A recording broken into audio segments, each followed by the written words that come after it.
What is up, Knoll Nation? Welcome to another episode of Plant the Spear podcast. I'm your host, Jesse, and thanks for tuning into the show. I'm excited about this one. Got some really good news, positive news to talk about, kind of put a bow on 2022, and then talk a little bit about 2023. I'm just excited because there's been so much good news, so much positive energy around FSU this last couple of weeks since the season kind of wrapped up. And it's a good time to be part of Seminole Nation. So I'm really excited about this episode.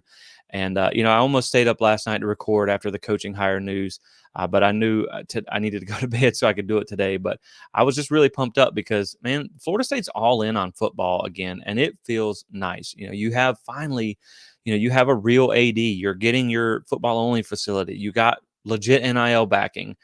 You're upgrading the coaching staff, and the talent floor is going with it. So just so much to be excited about the Seminoles and Florida State and where they're headed. But to start with, guys, first, if the video quality on this is not that great, if you're watching on YouTube, I had some issues, technical difficulties with my webcam, so we're just going with the backup today. So, with that being said, let's get into putting a bow on 2022. So, obviously, we know Florida State finishes 10-3. Final AP poll ranking came out as 11th. I know a lot of us wanted top 10. I think it would have been great to get to that level. At the same time, I'm not really mad at 11th. I think you proved the point that you needed to make. You finished highest ranked in the ACC, highest ranked in the state. First time in a long time you finished top 15, even ranked. And to me, yeah, you could argue that they should be ranked above Utah, who is a four-loss team. But Utah, they did lose to a lot of good teams. And I think something that hurts Florida State is they ended up dropping a game to two five-loss teams in NC State and Wake Forest by the time the season was all said and done. But at the same time, you have proven that you are not Florida State from the past. You are now a different team who's performing at a different level. And I think that's, it's something that you're going to get people's attention now. You've already garnered enough attention to where you're being put top 5, top 10 in some 2023 polls. So now people are going to go, oh, wow, Florida State's top 15. They seem to be coming back. I can't say that we're quote unquote back after one 10-win season, but they sure do seem to be on the way. And that is exciting. So obviously we know the 2022 season did wrap up with the final game, the national championship. Yeah, that was kind of a really uneventful night, unless you're a Georgia fan, that is, as Georgia beats TCU 65-7 in an absolute beatdown. Now, the thing I took away from this game was mostly how a lot of people reacted to it. A lot of people said that, okay, we see now where high school priority recruiting versus the transfer portal gets you. I can understand that narrative, but I also disagree at the same time. And that's because TCU just flat out wet the bed on the big stage. Had they got beat down by Michigan or something like that, then maybe I could understand that argument. But the fact that they were able to beat Michigan, who's a team who's outranked them through the high school ranks over the past few years anyway, and it got a 5-7 team from last year into the national championship to where you had a puncher's chance against Georgia. It's not the transfer portal's fault that you got, they didn't look like they practiced. They didn't look like they were ready for the moment. And so that doesn't mean that any other team that makes it in there is going to do the same. It's going to have the same type of performance. But the portal managed to get them to the national championship. So to me, that's just as much of a case that says it does work as, losing to a team who is an absolute machine right now proves that it doesn't. And so to me, I don't think that's quite fair to say, just looking at it from that perspective, because Florida State to me, and this is something when you look at against TCU, and I'm going to talk about this example in a second, but when you look at Florida State versus TCU has not really had good high school recruiting. They've leaned on the portal to kind of get themselves back, but Florida State has had a better level of high school recruiting, and they're also bringing in quality transfers, especially now. Now they're bringing up that talent floor, like we talked about, where you're now bringing in guys who, if they're from a lower level, like non-Power Five, they're now all Americans. They're now all conference players. You're also now not bringing in as many guys who, if any, who were backups at the Power Five level. You're now getting starters from the Power Five level. And to me, if you have that higher high school ranking combined with quality transfer from the portal, like I said, Florida State got the number one defensive line in the portal, the number one cornerback, two of the top three tight ends, a couple highly ranked offensive linemen. if you're able to build kind of a happy medium between the two, which I think TCU was more of heavy good in the portal, not so great at high school, then I think you'll still have a chance to have success if you make it into that game. Because let's be honest, had Florida State have played Georgia in that national championship game, do I think Florida State beats Georgia? Probably not. Do I think it's 65-7? Not a chance. I think it would have been a lot closer than that. I think Florida State plays a lot better defense than TCU. I think, a healthy Florida State probably beats TCU and Michigan. That's just my personal opinion. But again, when you look at Georgia, even then, they have a million 5 stars. And of course, it's going to be hard to beat someone like that because that's just a fact of football. The more talented players you have, the harder you're going to be to beat. And so you do have to focus on high school recruiting. You do have to get those guys. But to me, I don't really care where you get the guys from as long as you get them. If you can have a high blue chip ratio through the portal, then you're still getting to where you need to be. It just may not have been the way someone else got there. Just because a 5 star goes to Georgia doesn't mean that blue chip ratio recruit is going to count towards their production on the field because he could transfer before he ever even produces for them. Look at Jermaine Johnson. He came in as a 3 star transfer to Florida State. He didn't even count towards your blue chip ratio. And yet he leaves the school as an all ACC, all conference player and a first round NFL draft pick. So there's a little bit of gray area here. You know what I mean? There's a little bit of context that has to be taken with these things because even with a team who has an extremely high blue chip ratio like Georgia, and it is high because I did a little bit of math on here and they're at 79.5%. And one of the statistics proves that no team has won the national championship since 2010 without having at least a 50% or more blue chip ratio. Now, to be fair, I understand this is going to sound contradictory to myself, but when you have two teams who are probably both over 50%, that's not to say a team under 50% can't win. That just means that they didn't make it. But obviously, a team like TCU has now broken that mold. They only have a blue chip ratio since 2019 of 27.1%. So if they're able to get in there, to me, maybe you get in, you have a puncher's chance. And Florida State's current class right now, transfers included, is sitting at 58% blue chip ratio. So that is, you're getting there. But even then, like I talked about with Georgia, yeah, it helps to be surrounded by a bunch of 5 stars. But your quarterback is also a 3 star walk on. One of your best receivers in Lad McConkey is also a 3 star walk on. So it doesn't mean your roster has to be totally made up of 5 stars. You just need good, like in the trenches. Of course, it's going to help to have the better players, but it doesn't always have to be that way. You can get 5 star production from not 5 star players. And one thing that I did look at here was when I looked at Florida State and I looked at their key contributors, not necessarily class rankings, because I do think class rankings, all that is a factor and it gets put into things. But if you just say blue chip ratio of this group of classes, say 2019 to 2023, if you say something like that, then for instance, half those recruits might not even be on Florida State's roster anymore. So if you just take the gross class from ratings, the numbers from 2019 up to 2023, Florida State has a blue chip ratio of around 36.7%.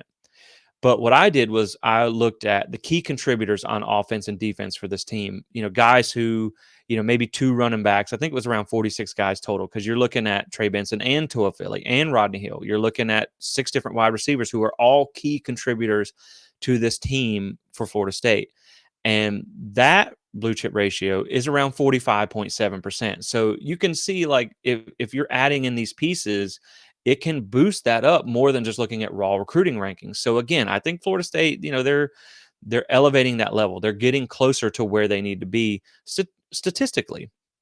And speaking on that, when you look at Florida State's offense that finished 10th ranked overall and their defense finished 16th ranked overall, and I said, okay, well, where would that get you in the world of playoff teams? And so when you look at Georgia, they were, now this was before the national championship game, but when I pulled this data, they were 8th on offense, 11th on defense. So you're pretty on par there.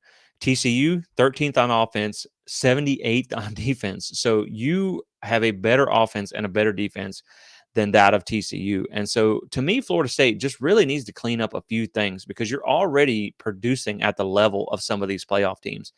And so I even went a little bit farther back. And when you look at the average ranking, like there's some cases in the playoffs where it always helps to be, if you have the number one offense and the number one defense, chances are you're going to just clobber everybody on your way to an undefeated national championship. But it's not always been the case in the playoffs where you have to be elite on both sides of the ball. Sometimes it takes just being really good on one side and good enough on the other. And what I did is when I went back through the playoffs, since they started, I looked at just kind of the general total offense and defensive rankings for all the teams that made it. And I understand that there's a lot more to it than just offense and defensive rankings. But so you look at TCU, they were 13th and 78th. Michigan this year, this is offense to defense. Michigan was 25th and 6th. Ohio State was ninth and 15th. UGA was 8th and 11th.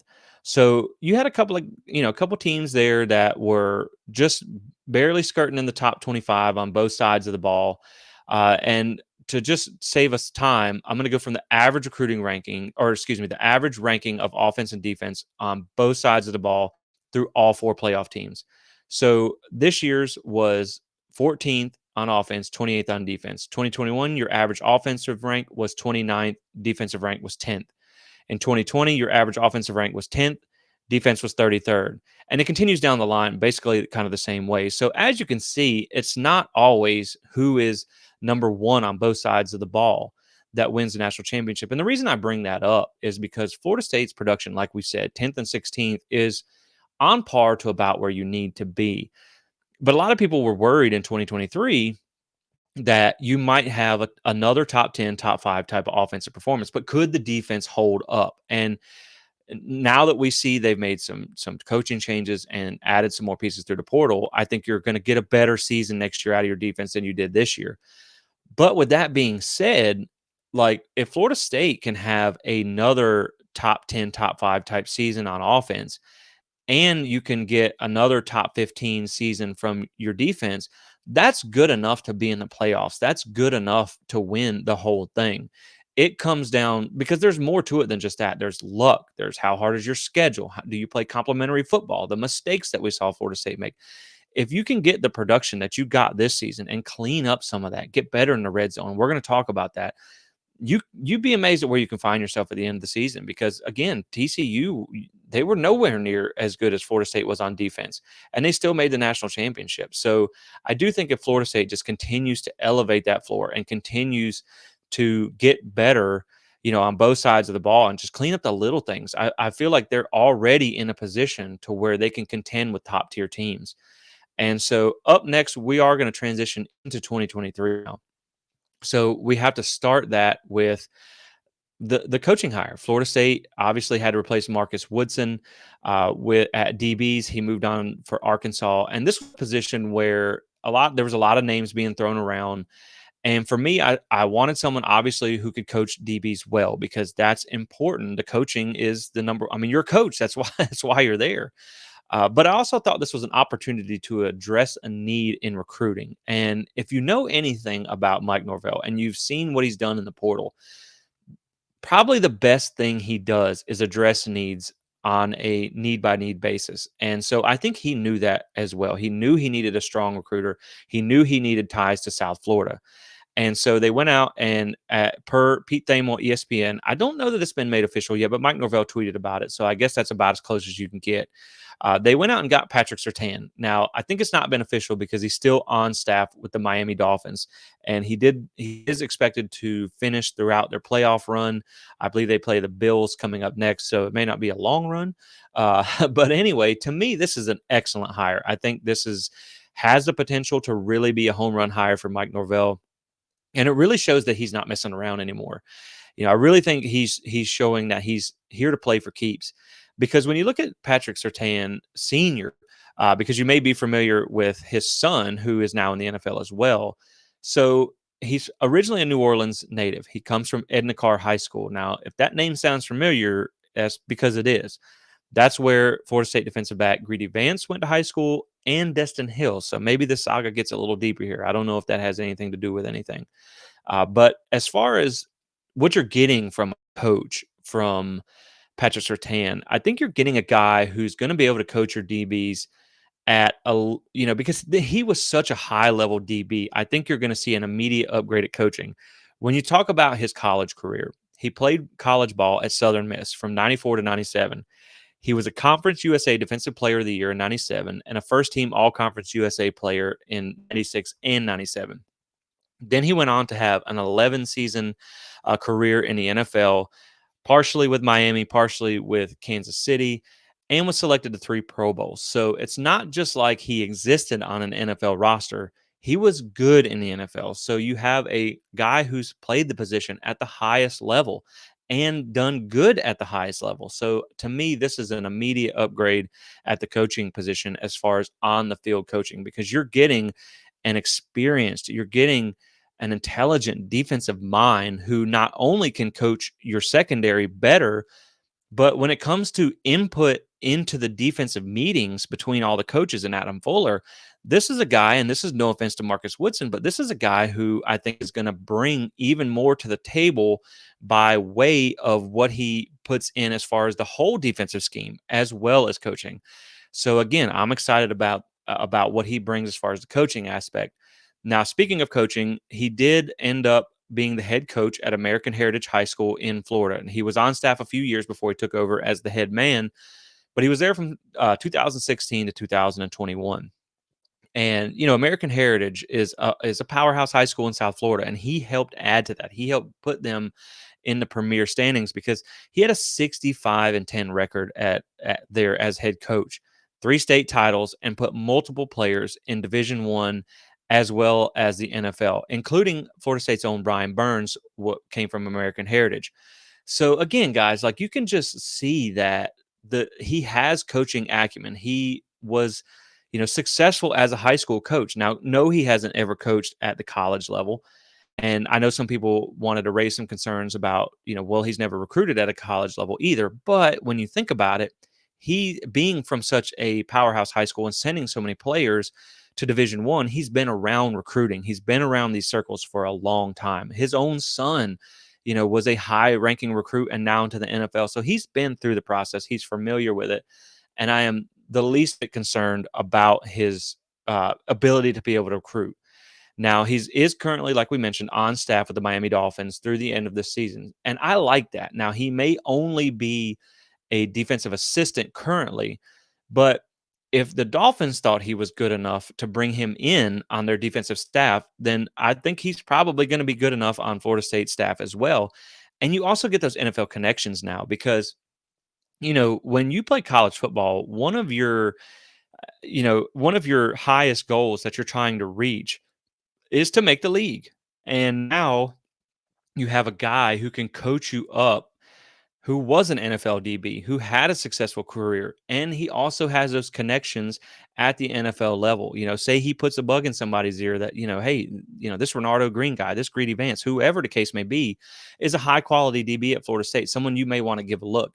So to me, that plays into the whole thing. That plays into recruiting and everything, having those NFL relationships and things like that. So to me, this is a potentially, nothing's ever guaranteed, but to me, this is a potentially home run hire that I'm super excited about. Like I said, you got a guy who's experienced at the NFL level as a player. He's got some years coaching under his belt. He's got NFL relationships. And more than anything, the one thing that I mentioned on the last episode that I really wanted to see out of this hire was ties to South Florida. And that's what you're getting. You're getting a guy who spent a majority of his NFL career and his high school coaching career in the South Florida area. So you are going to bring a ton of connections down in that part of the state, which is hugely important. It's something that this staff needed, not only on the staff in general, but on the defensive side of the ball. You need another guy on defense who can be that guy for you on the trail, like an Alex Atkins is on offense. And so I do like that aspect too. You're also going to get some ties as far as Louisiana, just from him being from New Orleans, and you will possibly get some ties into Mississippi with him playing ball at Southern Miss. And Florida State's not been shy about recruiting those two areas, especially with David Johnson on staff from the Louisiana area. So I think that's a good pickup for Florida State. It's a great hire to me. And like I said, he is supposed to finish out the playoff run with the Dolphins and then join the staff. But again, the thing too about this that I like, that a lot of are going to focus on recruiting and things like that, which is important. But this secondary, how long has it seemed to be? Have we said, they have all these really talented guys? We just saw Demore Tate leave. You have Travis Jay that you really haven't got a whole lot out of. You saw some guys, Marion Cooper and Kevin Knowles, kind of underperformed a little bit this year, and you wonder, like, where are we getting lost in translation here? Because these are talented defensive backs that just kind of don't seem to be producing up to their potential. And now I think you have a coach he just might be the key to unlocking that potential of this secondary. And so to me, this feels like the kind of guy who helps DBU take that belt back and put themselves back on top of DB play and DB recruiting and development and sending players to the league. And so again, this is one that I'm really excited about. I think Norvell knocked this hire out of the park. And only time will tell how it pays off, but I do think it was a great hire. So up next, Florida State gets another transfer by way of South Carolina. I actually live relatively close to Columbia, and I might have to be careful wearing FSU gear down in Columbia because I don't think they like us too much right now, because we have pretty much turned the Gamecocks into our farm team.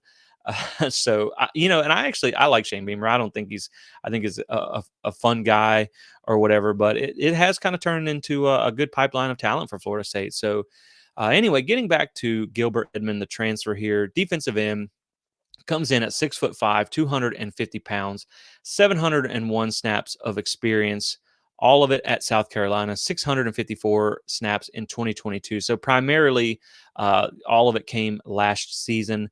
Defensive production, his numbers are 39 tackles, 9 tackles for loss, 21 pressures, and 3 sacks last year. Run defense grade of 63.7. That's above average, not the greatest, but still above average. I think you have a guy here who could, possibly see a little development with 2 years of eligibility left. But the thing about Gilbert here that you're adding is you're getting that talented depth. You're raising that floor of talent again here, because we still haven't talked about the news of getting Jared Verse to come back. And that's huge for Florida State. You now have, the biggest, like, people want to talk about recruiting and things like this. Mike Norvell just recruited an NFL defensive end to come back for another year.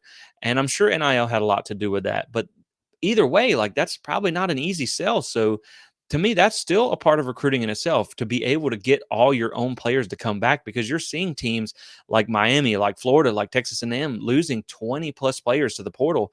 And that's not been the case at Florida State. And that part goes into recruiting too.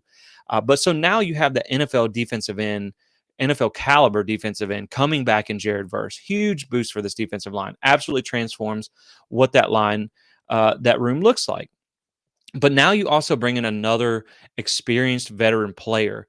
And when you look at size and numbers and stats, he's pretty comparable to Derek McClendon. Derek McClendon is, when I looked him up, was about 6'4", 245. You're looking at 6'5", 250 here. Production wise was pretty much identical.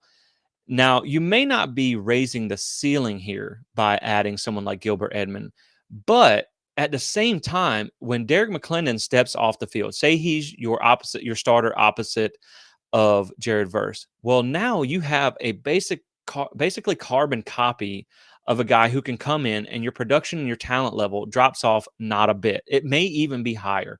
So to me, that's another thing is now we went from, what did we talk about all in 2022? Anytime you had to bring in the backups outside of maybe Patrick Payton, you saw a pretty significant drop off.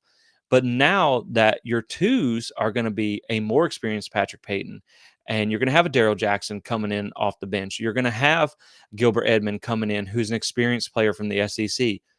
That is great because now you are not only relying on your starters to make that impact. Now, if someone has to miss a game, you have those guys who can step in.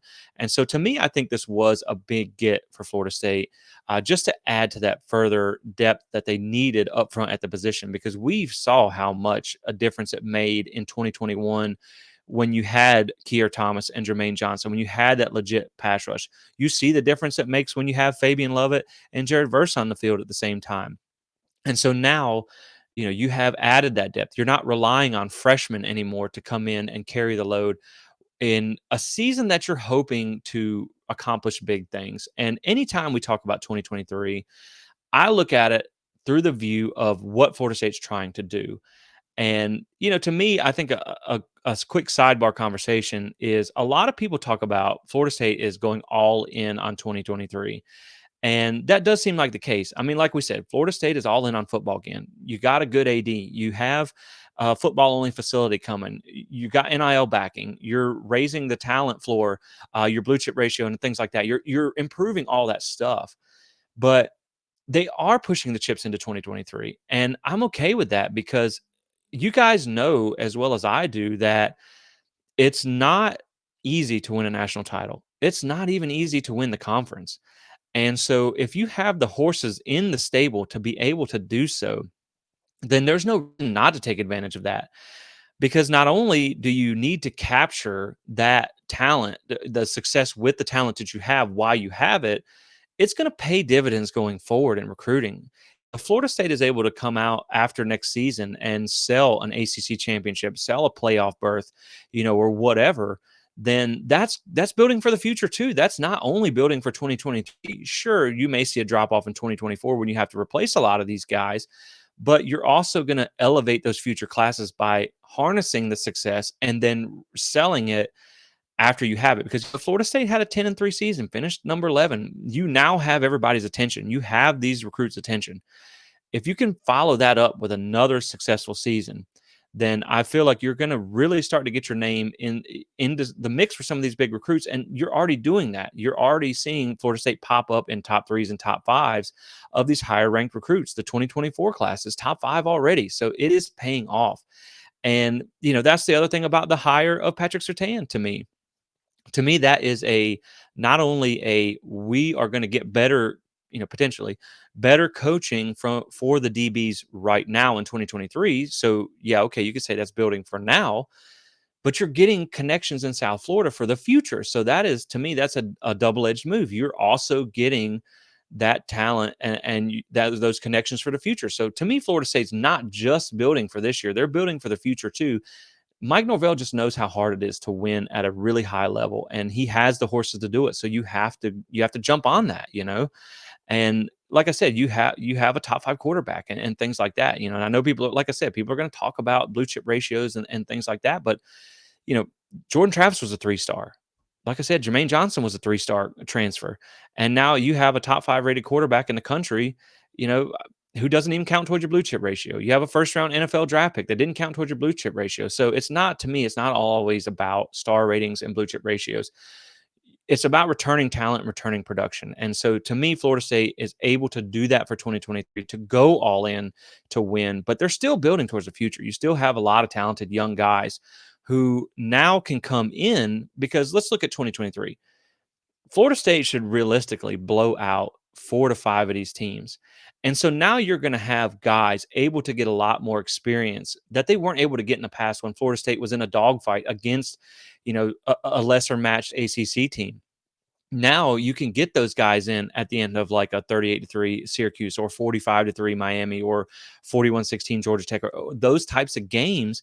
Now you can incubate these young guys to where when they come up, they're ready. They haven't had to be on the field too early. They've had time to develop in your system.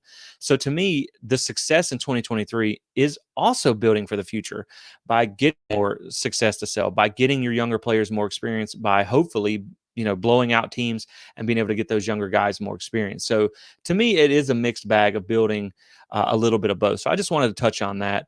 But then we're going to just kind of, like I said, we're just going to go through and do a quick look at what 2023, to me, a way too early look at 2023. And before we do that, I think we should set the stage of the kind of the comings, the goings, because it just seems like such a crazy time in college football and with all the moves that are being made that it kind of works best to recap some of the moves that have been made first. And so we're going to start with notable departures. So up first, obviously, it's going to be hard to replace Jamie Robinson. I mean, you have a two-time All ACC, two-time leading tackler on your team, on your defense. So that's going to be hard to replace. But I do like Shaheem Brown at the position. I wouldn't mind seeing them maybe take a safety out of the portal. We're going to get into all that. Robert Cooper also departing is a big loss because he's just been a steady force there. Although overall, when you consider Robert Cooper and Jarrett Jackson also down here on the list, even despite losing those two, I think you've upgraded your defensive line by adding someone like a Fisk, by adding a Daryl Jackson instead of a Jarrett Jackson. I do think that you have upgraded that room. I also listed Jarquez McClellan on here because he was a depth player at safety. He did play a fair amount, and with you also losing Jamie Robinson, that's two safeties. So even if you like Shaheem Brown, or Travis J, or potentially I've heard whispers of moving Renardo Green back to safety where he's played before, you're still getting a little thin at depth. Obviously, Amari Gaynor was a little bit of a loss there too at linebacker, just because you don't have a ton of guys at the position. On offense, your notable departures are Dylan Gibbons and Demetri Manuel at guards, who you're going to have to replace both of those guys. Obviously, we just saw Trayshawn Ward committed to Kansas State, so we wish him the best of luck there. Now, this one, it hurts the heartstrings a little bit to lose someone who's, kind of a Florida State guy through and through, but you have a host of guys you feel good about replacing him with. Ontario Wilson, Pokey's going to be pretty hard to replace in a way because he was kind of one of your big play receivers outside of Johnny Wilson. He kind of seemed like that guy who was always there to make a big play when you needed it. But you also bring back a guy like Winston Wright, who we didn't even get to see next year. So that's key too. Cam McDonald, you have a veteran tight end presence. He was pretty productive this year. But we also agree that they've upgraded that room as well. And then Justin Turnentine, this is a guy that maybe you didn't expect to start at the beginning of the year, but due to injury, he had to play. So it's still another guy that was a significant contributor that you're going to have to replace. So now your notable returns, and I'm glad that this list is a lot longer than the last one. So on defense, you're bringing back Jared Verse. Cannot say enough about the top two, really the top three coming back on this list. Jared Verse is, like we said, he's a first to second round NFL draft pick coming back to anchor the end of your defensive line. I led the team in pressures and sacks, and this is just a huge bring back. This was huge news for Florida State. Fabian Lovett also coming back. Again, we saw how bad this defensive line, particularly on the interior, struggled when he was out. So you get him back. Then you get Tatum Bethune at linebacker, who he did deal with injury a lot this year, but he was still a solid, consistent presence in the middle of your defense. Huge news to bring him back as well. Derek McClendon, again, like we said, the other side of your defensive line, you're bringing back veteran experience. Kalen DeLoach, another quality linebacker that you're bringing back. We really saw him come into his own and have a great season this year. So I'm excited to see how he continues to elevate his game into next year. Akeem Dent coming back, and some of these players I didn't really think was going to leave, but I think it's worth mentioning them coming back, especially like Akeem Dent. Knowing that you're losing basically your two safeties in Jamie Robinson and Jarquez McClellan, who was a rotational player. You're losing two of the guys in the safety room, I guess is what I'm trying to say. It's huge to get Akeem Dent back, to have someone who's experienced on the back end there and can kind of help, run that defense and help mold in the next guy who comes in to take Jamie Robinson's place. You're also bringing back Jerrion Jones and Renardo Green, two quality secondary players that I think were big for Florida to bring back. On offense, obviously on par with Jared Verse, bringing back any time you bring back a top 5 quarterback in college football, that's huge news. You get Jordan Travis back, just had an absolutely phenomenal year last year, and I think he's going to be even better next year if you can get better offensive line play, which the offensive line play this year was really good. But, you continue to elevate that. You continue to elevate your receiving core, and I think he's just going to have another big year. You obviously bring back Trey Benson, Lawrence Toafili, which is huge knowing that you lost Trayshawn Ward. You also bring back Johnny Wilson, who At times we all probably agree he has some things to work on with the drop and whatnot. But at 6'7", when you can move and jump and do the things he does, I'm sure if he wanted to test the NFL water, somebody would have taken a chance on him. So it's huge to get him back. I mean, he only finished the season with a 202 receiving yard game, so that's huge for Florida State to get back. And then, like I said a minute ago, you're also getting Winston Wright this year. He was my X factor last year. If you look at production prior to FSU, he would have been he would have walked in at day 1 as your most productive wide receiver on the roster, and he was a difference maker at kick return as well. So to me, when you look at getting him back, I thought he was gonna be the X factor last year because I thought we'd see him at some point, and we didn't. Now, if he can get back to being 100% of his old self, then to me, that's a huge get for Florida State right there. Just to have a guy who is a talented, speedy receiver who's pretty good at working the field. I think he had over 600 yards of receiving at West Virginia his last season there. You bring back Micah Pittman, Maurice Smith, Robert Scott on the offensive line. That's huge again because offensive line continuity and experience always pay off. So those are two big guys to bring back. You're also bringing back Darius Washington as well, who's kind of your Swiss Army knife guy that can play a bunch of different positions. And, I couldn't put everybody on the list, but those are some really big ones. Now we'll go to the notable additions. So on defense, you've added the number one cornerback out of the portal, Fentrell Cypress. You've added the number one interior defensive tackle out of the portal in Fisk here, who is, to me, an upgrade for this defensive line room. Daryl Jackson, who is probably going to end up being a rotational player, but a very good rotational player, maybe behind Fabian Lovett or something like that. So you have a guy who's going to come in. I think he's going to be a little better than what you got from Jarrett Jackson. So you've elevated that talent floor. Gilbert Edmond, another guy who's going to give you that continuation of your talent level on the defensive line. And then you also have a guy in Jaden Jones who I think can be a contributor this year, coming from the JUCO ranks. I know he had some injury issues last year that he's got to overcome, but this is a guy who can contribute day one. On offense, Jeremiah Byers, obviously bringing in a high-quality offensive lineman is huge. Keandre Jones, he was a starter at Auburn, so you have two guard slots to fill. So now you have a couple of guys between Jeremiah Byers, Keandre Jones, and Casey Roddick, who's up next. You have a couple of different guys to fill that hole. Now, who's going to play right tackle for you? We'll have to wait and see. It could be Bless Harris. It could be Julian Armella or something like that. But Byers is an experienced tackle if you need him at the position as well. So you have some guys who can be moved around, can do some different things here. Also, Kyle Morlock and Jaheim Bell at the tight end position. You've now transformed that room too. To be one of the better ones in college football. Whereas, the past few years, we saw Florida State use some walk-ons and things like that. Keziah Holmes on offense, another talented running back added to the mix. There's fortunately the only problem with Florida State's running back room right now is there's only one ball to go around because there's enough talented guys. And that could be said for the receiver room too. There's just not enough, may not be enough touches to go around with all the talent that they have, which is exciting thing to have. It's a good problem to have. And then you also added Hakeem Williams. Now, of course, he's only a true freshman, but I mean, he's a 5-star, and I think he's going to be a significant contributor for this year. So, just real quick, going through each room individually and just giving a few quick thoughts on where they're at. So, I'm going to start with the tight end room, and this is in no particular order. But so you have Marqueston Douglas, who had a good season last year, kind of came on later in the season. He's a guy that just does things that a guy that big shouldn't really be able to do. And I think he's going to be a key contributor. I don't think he's going to take them taking these two transfers as just, well, I'm just going to sit back and ride the bench. No, I don't think that's the case. I think he's going to try and make some noise next year. You obviously have Jaheim Bell and Kyle Morlock, two guys that are going to elevate this room. Another 6'7" target in the red zone alongside Johnny Wilson.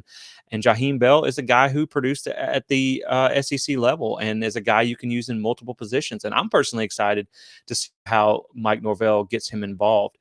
You also have Jarrell Powers and Brian Courtney, who didn't play a whole lot last year, but they were young guys that the staff is excited about. They've now had a year of development that we could see as well. My only concern for the tight end room this year is that you don't really have any great blocking tight ends. Now, Marqueston Douglas didn't get the greatest blocking grade last year, but he sure has the size to do it. And if you can also maybe take someone like Kyle Morlock and add 10, 15 pounds, being at a Power 5 strength and conditioning and nutrition program, then that is something that could pay off in blocking too. So that's really my only concern there. As far as the offensive line goes, you bring back Robert Scott, Maury Smith, Darius Washington, Bless Harris. I'm not really sure if Caden Lyles is going to come back, if he can get a medical red shirt or something like that. You also have Julian Armella, who's going to be in the mix, Jeremiah Byers, Keandre Jones, like we talked about, Casey Roddick. You have Brian Estes and Zane Herring are both guys that aren't necessarily household names, but they've played, they have experience and in backup roles, and they could be key contributors this year. So the point is, and that's not even taking into account the like 10 young guys that they signed last year that were all talented players. They just needed time to develop. The point is, you may have to do some shuffling to get your starting lineup, but you have 7, 8, maybe even 9 guys this year that you feel like you can plug and play on that offensive line, and a couple of them at different positions. So to me, that's going to be key this year. Now, when you look at wide receiver, you obviously have Johnny Wilson, whose name comes up first and foremost. Just a guy who can absolutely take over a game, dominant receiver. Just needs really all he needs to do is just clean up some of the drop issues. And, this guy is going to go in the NFL draft. Then, like we mentioned, you bring back Winston Wright, a dynamic playmaker, speedy guy who can also help you out on special teams as well. And you have Micah Pittman, who was, he didn't have a lot of production this year, but he's an excellent blocker, great team player. And I think you may see some opportunities for him next year as well to up his production. Portier is another guy who made some really circus catches this season and is another quality receiver here. You also have Malik McClain, who kind of stepped up again this year. He's shown flashes through the last 2 years of what he can be, and he's a very high ceiling guy. So, I know there were some rumors that he may not stay or whatnot, but that's another guy that can be really special for you next year. And you have so much size in the receiver room now. You have a lot of these guys who are a lot bigger guys. So I really like that. As another added thing. You also have Ja'Kai Douglas, who's a speedy kind of a burner receiver from the running back position to the slot position. Didn't see a lot of him last year due to injury. Did come back later in the season and still put up pretty decent numbers. So he's another guy that I look for next year.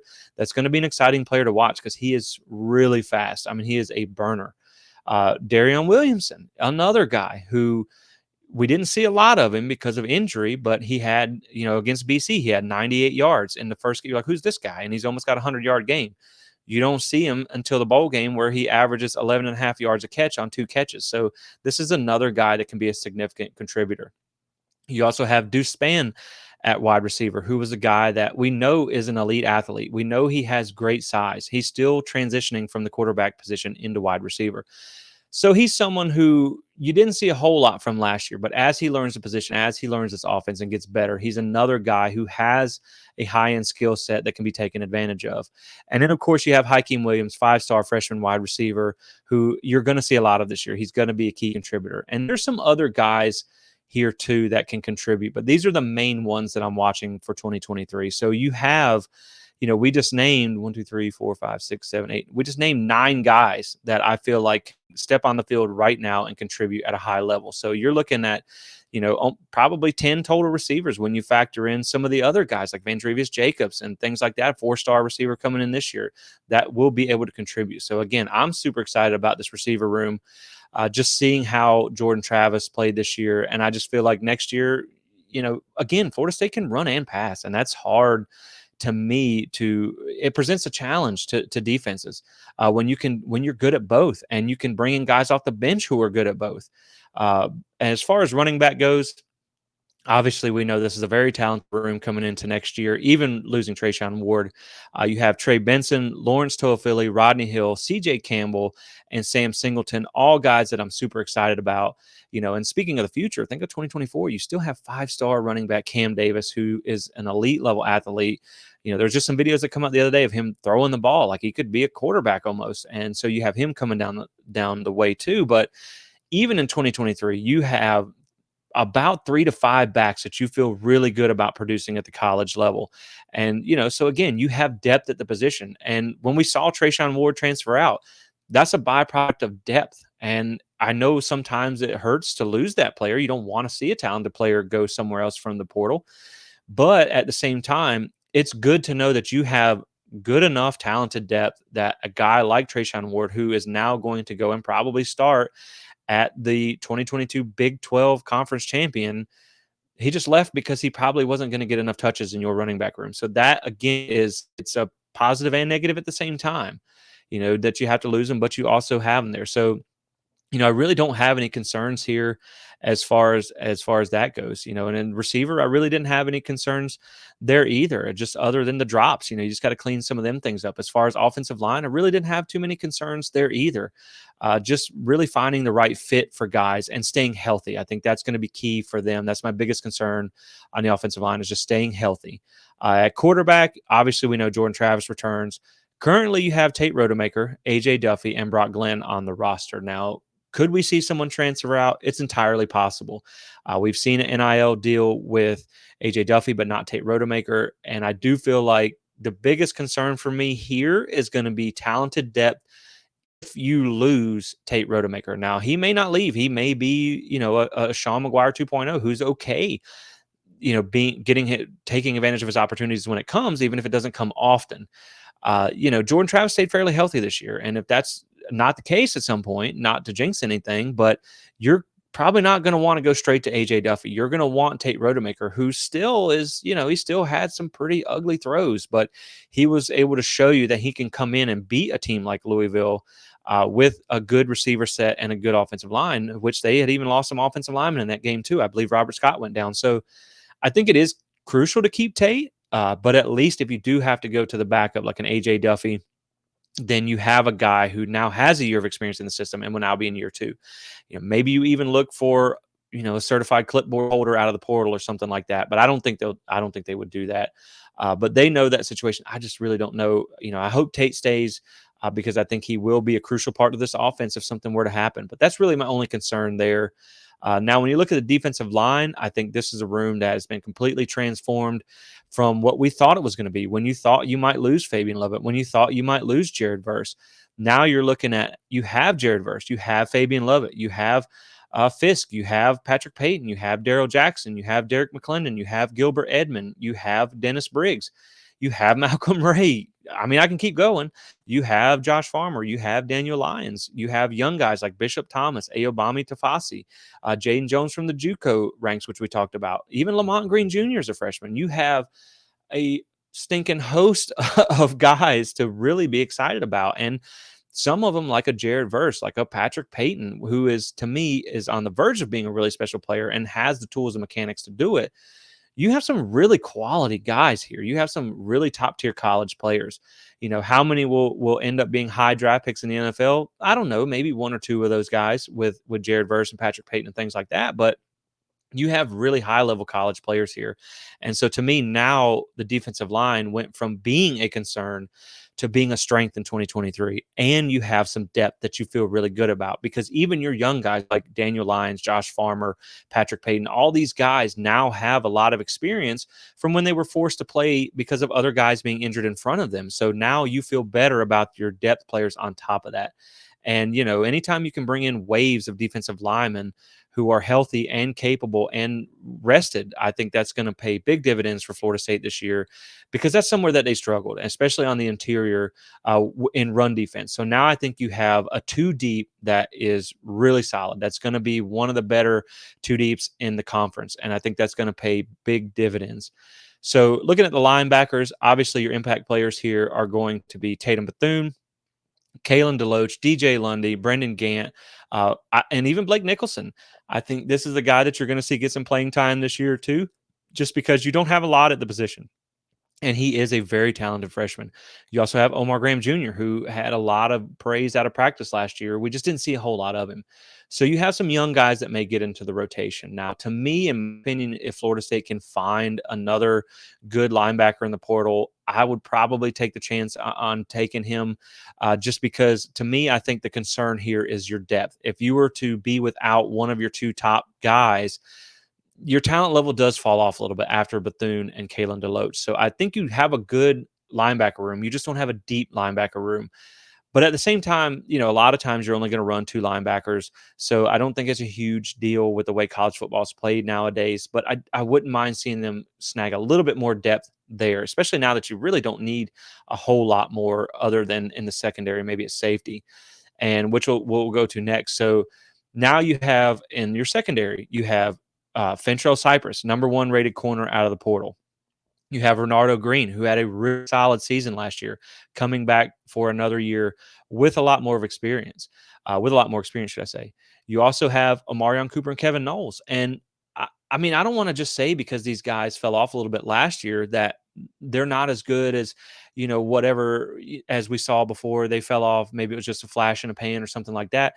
This could be something where, I mean, these guys were still quality players. They still had a good season in 2021 towards the end of the year. So to me, maybe the coaching change gives them a fresh look at things. You get a high quality coach to come in that can unlock these guys' talents, because I know Amarion Cooper projected to be an NFL guy. And so maybe they can have a bounce back year and 2023 can be special as at the corner position.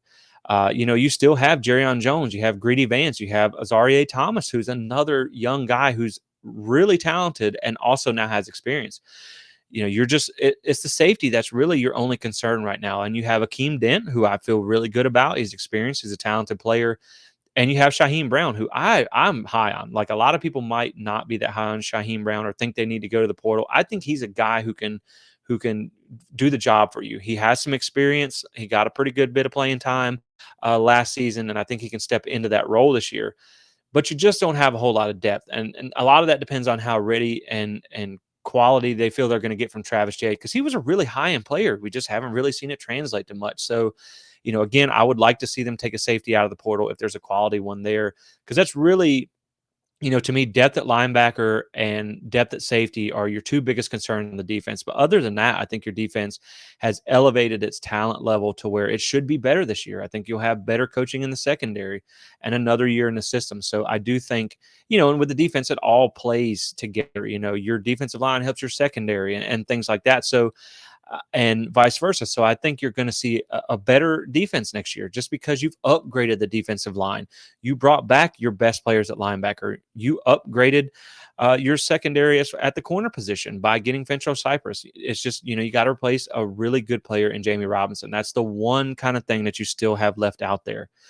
And so the next thing I want to talk about real quick as we just get ready to wrap this episode up is for me, here's the 2023 season goals, because I've seen a lot of people really kind of move the bar around here. A lot of people think, just want to jump out and say undefeated national champion because of what they're bringing back. And I think that may be a little lofty. And the reason I say that is because you still have Georgia out there who's still loaded. You still have Ohio State, and you still have all these other teams that are really good, that have recruited better at a higher level. And so it's not always easy to just say undefeated and win the national championship. But for me, here's what I feel like 2023 would be a great season for Florida State, even knowing what all they're bringing back, even pushing all the chips into the middle of the table for this season. To me, I think you want to get double-digit regular season wins. We saw Florida State chasing that 10th win in the bowl game this year. I think it would be nice for Florida State. I don't think you should drop any more than 2 regular season games. I think you should be a minimum of 10-2 at the end of this regular season. Personally, I would like to see, realistically, I would like to see 11-1. I mean, obviously you want to go undefeated, but, at a minimum, I would like to see 11-1. Contend for and win the ACC title. Now, we know this just changed a little bit with Florida State, now not being in the same division as Clemson and NC State and all those guys. So now, when we talk about them being, say, 11-1 instead of undefeated, and when you see the next goal being in contention for the college football playoff, the good thing is now with the playoff and having 4 slots, now with not having divisions, to where, say you lose at Clemson this year, because, Death Valley is a hard place to play. Say you drop that game, but you come back and you beat them in a neutral site game in the ACC championship here in Charlotte. Well, you almost have a little bit of room for error now. It's almost kind of been built in to where, like, if, say for instance, Florida State at the end of the ACC championship is 12-1. Maybe they slipped up on the road at Clemson, but they turn around and beat the same Clemson team that beat them, or you lost to LSU close the first game of the year, and then you won the conference and all that. You're going to make it into the playoffs. And so to me, you almost get a little margin of error there. But I do, like I said, I do think Florida State should be aiming for winning the conference this year, not so much winning a national title. That is kind of like one of them. If you find yourself in that position, by all means, that's great. But to me, an ACC title and an Orange Bowl, New Year's Six bowl berth would be huge, just for getting back to where this team wants to be. And then, of course, like I said, if you're in contention for the college football playoff and you find yourself in it, then let's go for the whole thing, because I don't think you should put a ceiling on this team. I don't think 2023 FSU should have a ceiling of the ACC championship, because, we just saw TCU make it to the national championship. Now, granted, it didn't go well, but, Florida State, I think their 2023 Florida State looks like a better team on paper than 2022 TCU. So if you find yourself in that position, by all means, go for it all. There's no reason to put a ceiling on what this team can accomplish, because I promise you, they have a goal, and it's a national championship. And then lastly, I put finish with a good recruiting class. And I didn't want to put top 5. I didn't want to put top 10. I didn't necessarily want to put a number on it. I think top 10 would be at least ideal, top 10 out of the high school ranks. But if Florida State's going to have a lot of holes to fill after 2023. So they're going to probably want to go into the portal again next year to fill some of those holes. So to me, as long as you can keep the high ranked class that you have and add some key pieces to it, and then also be successful again in the portal, as long as you get to early signing day and you've continued your recruiting to get better, then I think that's another goal for the season. And that's another place where I think Patrick Surtain's going to help as well. So then 2023 areas to me that I think Florida State really needs to focus on improving, that I think hurt them the most this year.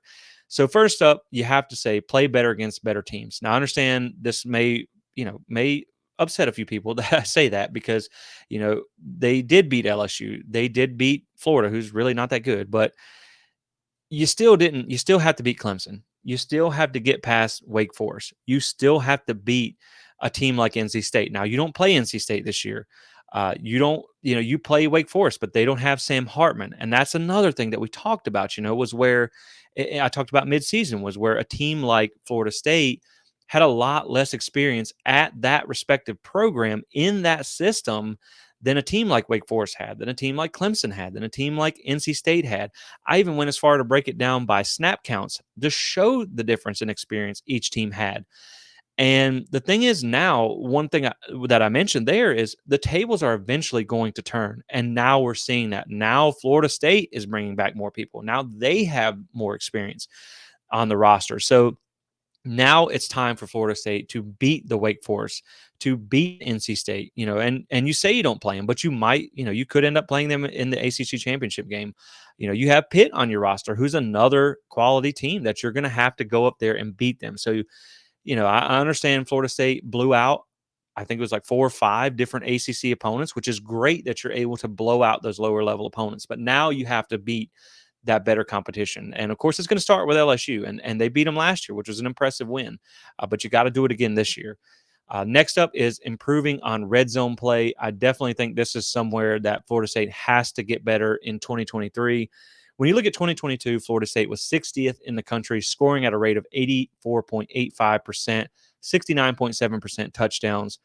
In 2021, Florida State was tied for 16th, scoring at 90.48% with a 73.81% touchdown percentage. So this is the one area in the red zone on defense as well where Florida State really kind of fell off, and it cost them. That's a lot of what happened. Now, we know a lot of that has to do with kicking issues and things like that, and they have taken another kicker this year. Fitzgerald kind of found a little bit of rhythm, so hopefully that fixes that. But like I said, I mean, red zone was one of the areas that they're going to have to improve. And how important is being red zone? How important is having a successful red zone offense? So let's look at your top 5 red zone offenses this year in college football. Number 1, UGA. Number 2, Ohio State. Number 3, Tennessee. Number 4, well, Eastern Michigan, but who knows? Number 5, Clemson. So as you can see, you need to be good. Like, it doesn't matter. That's what hurts Florida State is they had a top 10 offense, but there's, once they got into the red zone, they had difficulty scoring sometimes with their kicking issues and things like that. So it's something that's going to have to be improved on going into next season. And also on defense, it's kind of the same story. In 2022, Florida State was 61st at red zone defense at allowing a scoring rate of 82.93%. In 2021, they were seventh in red zone defense at 70.59%. So imagine, if you will, Florida State having the offensive production and defensive production that they had this year and flipping the red zone from last year. So if Florida State had been 10th in total offense and 16th at red zone scoring, and then 16th in defense and 7th in red zone defense, Florida State might have been in the playoffs. It's something that is going to have to improve on next year. And so the next thing I bring up is turnover margin. And Florida State didn't really create a whole lot of turnovers this year. It's something that I would really like to see them be able to do. They didn't really get hardly any interceptions. They were 92nd in the country. But again, you've made a secondary change. You've got some more players that you've added there, Fentrell Cypress and some of the guys who might be coached a little better. So I think you could see that pick up next year. But like I said, I mean, it's just it needs to get better. Uh, for next season, because I think Florida State, anytime you win the turnover battle, chances are you're going to win the game, and they were only +2 in turnover margin on the year, so I think that could be a little better. And then the last thing I have here is just to play more complementary football. How many times do we see where Florida State's offense, which was usually getting the happier press clippings, they were always the ones in the spotlight. Florida State's offense is electric and all this stuff. And then everybody says the defense is not that good and it's a little smoke and mirrors and we should fire Adam Fuller and things like that. But how many times did this offense stall out and put that defense in short field, tough situations? How many times did they get a turnover that put the defense in a tough spot? We also faced a boatload of course, the best kickers almost in America, like on every team, NC State, Clemson, all these guys have great kickers. And anytime you put your defense in a tough situation that they're almost in field goal range when they get the ball, it's going to make your defense look not so good. So, I do think that this is something where Florida State needs to be able to play better complementary football as far as offense and defense and how they show up together at the same time. So, like I said, that's really one of the things that I'm looking at for them to improve on next year. Now, they did so much good this year that it's minor tweaks. Now you don't need to take leaps and bounds like you did before. Now you just need baby steps. You need to hone the process, not overhaul it. And so I think the last thing we're going to do here is we're just going to take a preview of Florida State's 2023 schedule. Now, the schedule, the ACC actually announced today on the 11th that it's going to be dropped on January 30th. So we know the opponents, we just don't know the order outside of LSU and Florida. So when you look at the home games, and I listed these kind of hardest to weakest. So you have Duke, that's at home, who was 9-4 this year. So Duke could be a heck of a lot more tricky game than maybe you thought. But I still think, just talent wise and things like that, Florida State should be able to win that game. You get Syracuse at home this year, absolutely dominated them last year. You would think that's a game that Florida State should be able to handle business at home. Oh man, Virginia Tech is just having a hard time of it. Their first year they went 3-8, lost to Miami. It's just like they're having a really hard time getting things going there. So I do think that's another game at home that you should be able to win. And this is a game that you should dominate. This is a game that you should be able to get those backups in that we talked about earlier. Then you get Southern Miss at home. They finished 7-6 this year. I mean, Miami blew them out like 30-7. So you should be able to handle your business there. They do have Frank Gore Jr. unless he transferred out or anything like that, who's a quality player. But again, Florida State should be able to handle their business easily in that game. North Alabama, I mean, 1-10. Just it. We don't really need to even discuss that. And in Miami, you have Miami who's coming to Tallahassee this year, 5-7. Maybe they're better in year 2 under Cristobal and things like that, but they've lost so much in the portal that I feel like, they have a decent recruiting class, but I don't know how much that's going to pay off next year. So that's a game you should be able to handle at home there. Realistically, guys, I'm looking for Florida State to go undefeated at home. And I think that's huge for them to get that home field advantage back. We saw a lot of sellouts this year at Duke at Doak, excuse me, at Doak. And so now you look at next year, the home slate may not be that exciting, but it could be an undefeated season at home inside Doak, and you could get the crowd come back and have that home field advantage again. So now looking at your away neutral games, you still have Clemson on the schedule. which I feel like to me that's going to be one of your hardest games going into Death Valley to play them. They still finished 11-3 this year. Now, Clemson, there's a lot of cracks in that foundation. They got whipped by Tennessee with a lot of opt outs. They struggled in areas. Their secondary was not that great. They're losing some pieces to the NFL draft, and they've lost some pieces to the portal. But I did just see the other day that they got a lot of big names like Xavier Thomas and Aruka Roro, however you say his name. He's coming back, so like they are going to have some dudes. They've recruited well. And one thing that I feel like Clemson is kind of on the downward trajectory. I feel like it's time for Florida State to pass them and take back the conference. The one thing that worries me most about Clemson is when people say Florida State is getting too lofty of expectations by the media, and it makes them nervous. It's kind of the opposite with Clemson. Everybody is kind of knocking on Clemson right now, telling them how they've fallen off, asking Dabo what's going on and things like that. And to me, you're almost going to put their backs against the wall, and so that makes me a little nervous about that Clemson game, or just playing Clemson in general next year. Now, like I said, they have a lot of questions to be answered, and you can be as mad as you want. You can still get beat, but that game I do feel like is going to be tough. Then you have LSU neutral site in Orlando. Should be more of a home field for Florida State than it was, last year in the Superdome, which Florida State was still a 50-50 crowd. So I think, both teams are going to be excited about that game. Should be a top 10, top 15 matchup. LSU did finish 10-4, had some kind of interesting losses there, but also did kind of compete with Georgia late. They have the backup quarterback who torched their secondary, but also Jaden Daniels is coming back. So who really knows who's going to play there? To me, overall, I think this is a game that Florida State can still win. I think, last year you could argue that it was game one and Florida State caught them at a good time, when they didn't really have a whole lot in place yet. But to me, you also didn't have and Florida State got a tune-up game, but you also didn't have any film to watch on LSU. And now this coaching staff is going to be more familiar with game planning for what LSU tries to do. So to me, that evens things out a little more even than it was last year. And to me, I think this is going to be more of LSU instead of FSU catching LSU at a good time. I think it's going to be LSU catching FSU at a bad time, because you're gonna run into a Florida State team that's one of the best they've had in a long time. Then you have to travel to Pitt. Like I said, this is a tricky game. Pitt's a good team. They are 9-4, so they will drop some games. They are a beatable team. They're going to be breaking in, I believe, a new quarterback this year, because I think Slovis transferred out again. They might even, I think they might even have Dracovic. I'm not sure, which has not been someone that I've been overly impressed with to begin with. But again, this is a game I feel like Florida State should win. But, road games are always tricky, especially going up north against a tough Pitt team that always plays well in the trenches. So then you have Florida. You do have to go to the Swamp this year.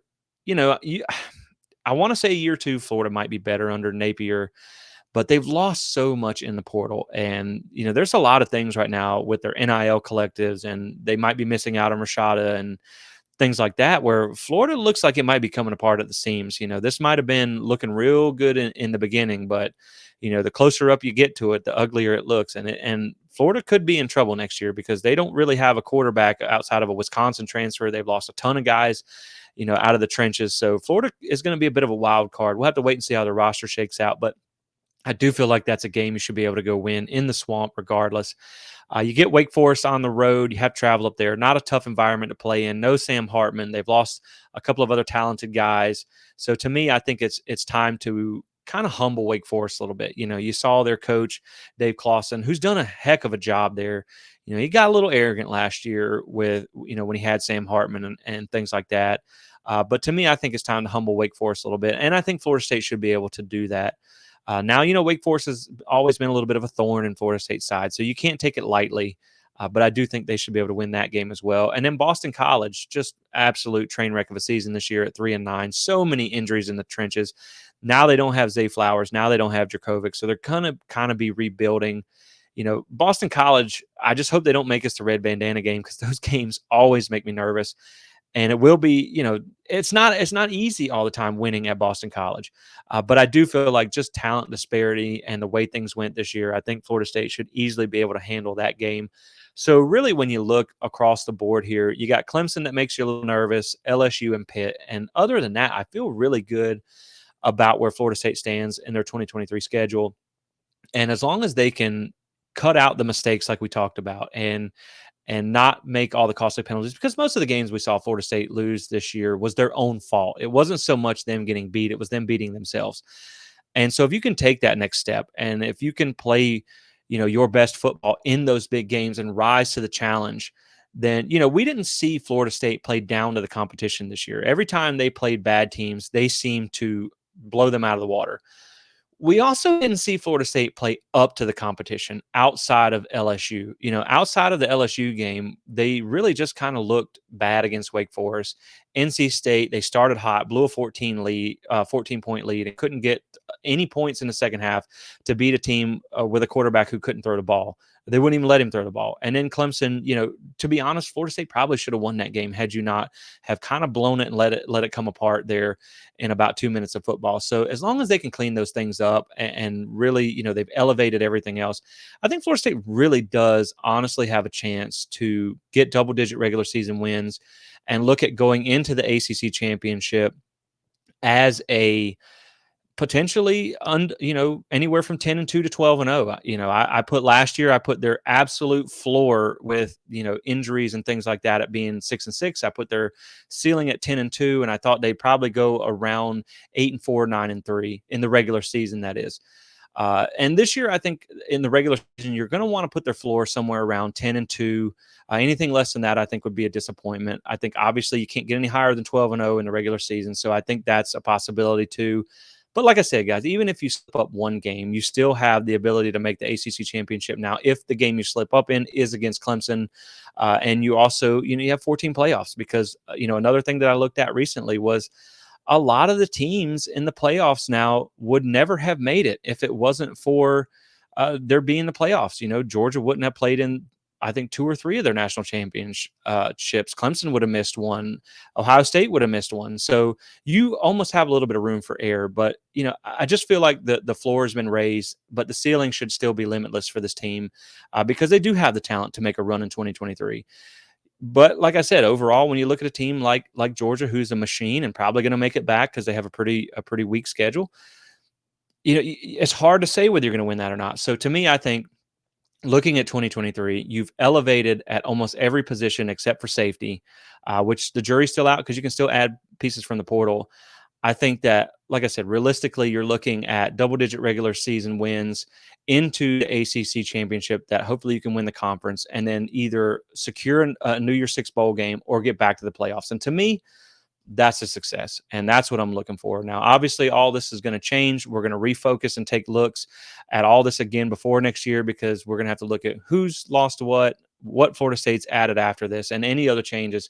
But this is just a way too early look at 2023. And I think Florida State's going to be able to do, and they probably will start top 10. And I understand that there is concern with how they're going to play, with expectations on their back. But this is Florida State. You can't be scared to play with those expectations. At Florida State, your expectations are to win, are to be in the national championship, are to be an ACC championship. So I understand, it makes me nervous too when you start seeing us ranked in the top 5 and all that stuff. But that's part of being a Florida State. And so I think they just have to, suck it up and keep your head, shrunk, make sure it still fits through the door, and then go out and just handle your business. But with that being said, guys, I know we're already over an hour, so we're going to go ahead and wrap it up. But I just wanted to kind of give a quick 2023 look ahead, put a bow on 2022, and also talk about some of the news that broke recently for FSU. So as always, guys, I do appreciate you tuning in. I appreciate you listening, and we'll catch you in the next episode.